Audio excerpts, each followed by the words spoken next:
Today's Tuesday, September 30th, and this is the Bay Blend from WUSF. I'm Sky LeBron. The Cross Bay Ferry that got people from downtown Tampa to downtown St. Pete has been closed since earlier this year, but it could be coming back soon. You'll hear about that, plus some events to look out for this week in the Tampa Bay area. But before we hit that, here's the news.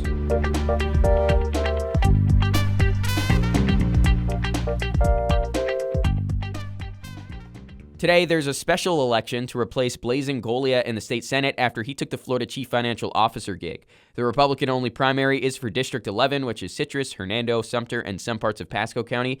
The winner between rancher Anthony Bryce and former state rep Dr. Ralph Masulo will face Democrat Ash Marwah in the general election in December. President Trump has been sending troops into cities he says have high crime rates. Tampa Mayor Jane Castor was on NPR's Here and Now yesterday, and she says while cities want federal help with crime, they want it to be collaborative, not a, quote, occupying force. If the Guard could come into cities that are either short on the number of officers that they have or have specific issues that the National Guard can be deployed to, then I believe most mayors would make the best of that. Castor says cities like Tampa want more federal money to hire and improve their police departments instead of sending in troops. Victor Tony Jones is scheduled to be executed this evening in Florida. His attorneys are asking the U.S. Supreme Court to halt the execution. The attempt already failed at the state Supreme Court level. He's convicted of killing his employers in Miami-Dade in 1990. Pastor Brant Copeland opposes executions. He says it doesn't help curb crime. There is an increase in violence in our culture generally, and this onslaught of executions adds to that cycle of violence and increases the overall level of violence in our culture. Jones would be the 13th person executed in Florida this year, the most since 1976. The city of Venice and Sarasota County has come up with a new way to help prevent drownings. It developed new tech that'll have a drone fly in and drop a flotation device if you're struggling to swim. Kyle Hartley is an assistant chief for Venice Fire Rescue.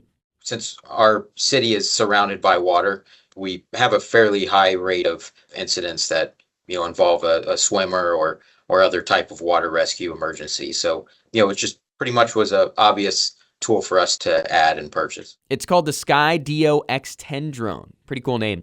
I'm not biased. The Venice Fire Department is the first in the state to use the new tech in this way. It was used during last year's hurricanes to look over flood damage. The Cross Bay Ferry was a cool way for people to get between Tampa and St. Petersburg. It shut down in April after the contractor wanted to replace its boat with a slower, more expensive one. But it could be back in commission pretty soon.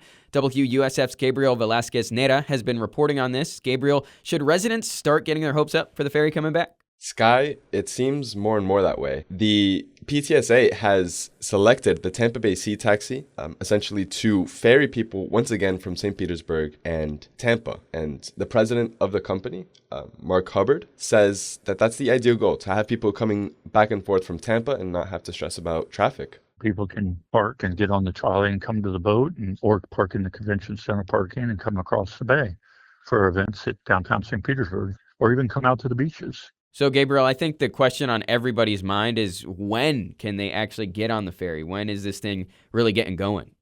I can't exactly tell you when the ferry will start going again, but I can say that the city of St. Petersburg and Tampa, they still need to vote on this. It's a 5-year contract, so they're going to have a couple weeks to think about it, and then the PTSA will have to approve the final contract or the final agreement.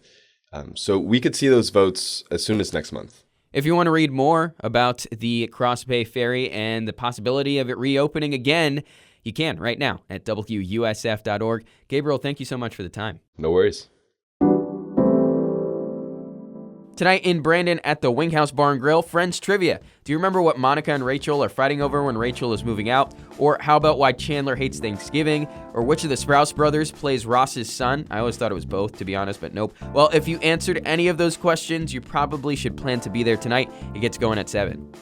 This Wednesday night at the Tampa Theater, they're showing the 1933 film The Invisible Man. It's about a dude who, get this, learns how to turn invisible and uses it to become a total douchebag. My brother read a book called The Invisible Man when he was a kid, so I looked it up, and yeah, this is a way different story than the one I was thinking about. This movie is a follow-up to the successes of Dracula and Frankenstein. Tickets are $10 and $7 for Tampa Theater members. Here's an event to be on the lookout for. Doja Cat is coming to Tampa. She's going to be here at Benchmark International Arena, or as I'm calling it from now on, The Bench, on Friday, November 13th. This is right after she just released her newest album last week. If you're looking for some tickets, MasterCard members get a pre-sale on Wednesday, but for all of us peons without MasterCard, you have to sign up by Sunday to take part in the pre-sale next Tuesday. Tickets are probably going to be a bit pricey. That's today's Bay Blend. You choose your Tuesday. Will it suck or will it not? That's up to you. That's not totally true, but it sounded kind of inspiring, right? And hey, if you're missing some Bay Blend episodes, just turn on notifications so when new episodes come out, it'll just pop up for you immediately. Wouldn't that be convenient? But I'm going to start getting tomorrow's episode whipped up for you. In the meantime, have an awesome day.